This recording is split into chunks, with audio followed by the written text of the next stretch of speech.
کہانی خالی کمرہ۔ حمزہ 12 سال کا ایک ذہین، حساس اور اللہ سے محبت کرنے والا بچہ تھا۔ شہر کی تنگ گلیوں اور شور سے نکل کر جب وہ اپنے خاندان کے ساتھ اس نئے گاؤں میں آیا تو اس کے دل میں سکون سا اتر گیا۔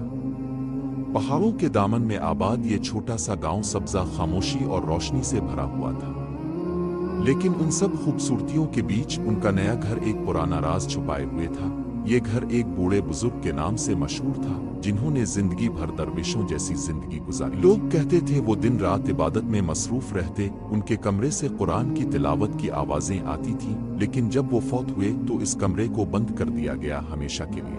گھر کے باقی حصے میں روشنی اور زندگی تھی، لیکن ایک دروازہ، ایک خاموش بند دروازہ، دیوار میں جیسے گم سا ہو، کالا زن آلود تھا، اور اس کے پاس سے گزرنے پر حمزہ کو عجیب سی سنسناہٹ محسوس ہوتی۔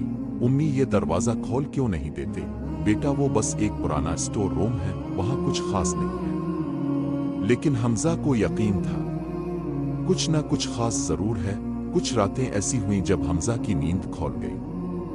گھر میں سب سو رہے تھے، لیکن اس کمرے کے پیچھے سے کسی کے تلاوت کرنے کی آواز آتی، جیسے کوئی بہت نرم پرسوز انداز میں سورت یاسین پڑھ رہا ہو۔ کیا یہ خواب ہے؟ کوئی ہے؟ وہ خود سے پوچھتا۔ اس کی بے چینی بڑھنے لگی۔ وہ دن میں اس دروازے کے سامنے بیٹھ کر قرآن پڑھنے لگا۔ اس کا دل وہاں عجیب سی کشش محسوس کرتا، جیسے کوئی اس سے کہہ رہا ہو، بس ایک بار دروازہ کھولو۔ ایک رات جمعہ کی جب وہ تہجد کے وقت اٹھا، وضو کیا جائے نماز بچھایا تو اچانک ایک آواز سنائی دی۔ حمزہ وہ چونک گیا، لیکن خوفزدہ نہ ہوا۔ دروازے کی طرف دیکھا، تالا آدھا کھلا ہوا تھا۔ اس کا دل دھڑک رہا تھا، لیکن ہمت بھی جمع ہو گئی۔ اس نے آہستہ سے دروازہ کھولا۔ کمرہ بہت چھوٹا تھا، لیکن خالی نہیں تھا۔ ایک صاف سفید چادر، ایک پرانا جائے نماز، دیوار پر یاد قرآن کی خوشخط تحریر اور روشنی کا ایک نرم سا حلقہ۔ یہاں ایسا سکون تھا جو الفاظ میں بیان نہ ہو۔ حمزہ جیسے کسی اور دنیا میں آ گیا ہو۔ یہ جگہ توبہ کرنے والوں کے لیے ہے، دیوار پر لکھی تحریر نے اسے ہلا کر رکھ دیا۔ حمزہ جیسے ہی کمرے میں داخل ہوا، دل کی دھڑکن تیز ہو گئی۔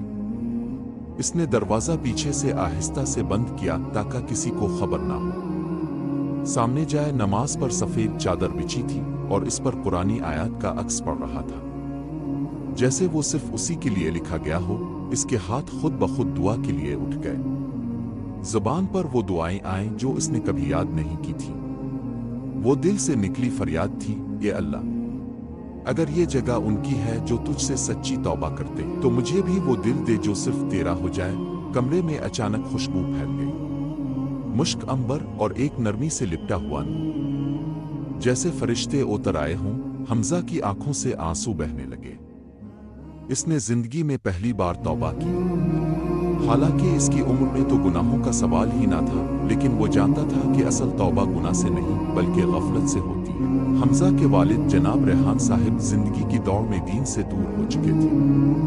وہ نماز کبھی کبھار پڑھتے اور اکثر دنیاوی رہتے، لیکن ان دنوں وہ حمزہ کو بہت بدلتا ہوا دیکھ رہے تھے۔ پہلے شرارتی سا بچہ، اب ہر وقت باوضو قرآن پڑھنے والا، نرمی سے بات کرنے والا۔ ایک دن حمزہ نے کہا، ابو کیا اب میرے ساتھ ایک جگہ چلیں گے؟ ریحان صاحب حیران ہوئے، لیکن انکار نہ کر سکے۔ حمزہ انہیں اسی کمرے میں لے آیا۔ ابو یہاں بیٹھے، بس 5 منٹ۔ وہ دونوں خاموشی سے بیٹھے۔ حمزہ نے سورت الرحمن کی تلاوت شروع کر دی۔ فابی اعلی ربی کو متقزبان۔ ریحان صاحب کی آنکھوں سے آنسو بہنے لگے۔ کئی برسوں کے بعد ان کا دل ٹوٹنے لگا تھا، اور ٹوٹ کر جوڑ رہا تھا، اللہ سے، بیٹا مجھے معاف کر دو۔ حمزہ نے صرف ایک بات کہی، ابو بس میرے ساتھ 5 وقت مسجد چل، پھر سب کچھ ٹھیک ہو جائے گا۔ اسی رات حمزہ کو خواب آیا، ایک نورانی جگہ، سبز باغات، نہریں، سفید کپڑوں والے لوگ، اور ایک آواز جو کہہ رہی تھی، یہ ان کے لیے ہے جو اپنی زندگی میں صرف ایک بہا دیں۔ پھر اس نے دیکھا کہ ایک بزرگ سفید داڑھی والے کمرے میں قرآن پڑھ رہے ہیں۔ وہی کمرہ، وہی خوشبو۔ یہ بزرگ کون ہے؟ حمزہ نے پوچھا۔ آواز آئی، یہی تھے جنہوں نے وہ کمرہ عبادت کے لیے وقف کیا۔ اب وہ کمرہ صرف حمزہ کا نہیں رہا تھا، اس کا نام گاؤں میں نور والا کمرہ ہی مشہور ہو گیا۔ لوگ آنے لگے دعا کے لیے، قرآن سننے کے لیے۔